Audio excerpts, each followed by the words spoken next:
Bro strike bro. அவாஸ் frog தான் மாடிச்சு, சின்ன சைஸு, குட்டியோண்டு. லைக் பண்ணுங்கள், கமெண்ட் பண்ணுங்கள், சப்ஸ்கிரைப் பண்ணுங்கள். இது 2வது மீன். இதை தண்ணியில் விட்டுடலாம்.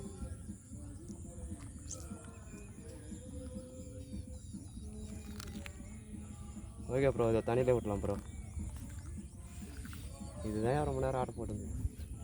லைக் பண்ணுங்கள் ப்ரோ. இதுமாதிரி தண்ணியில் விட்டுருவோம்.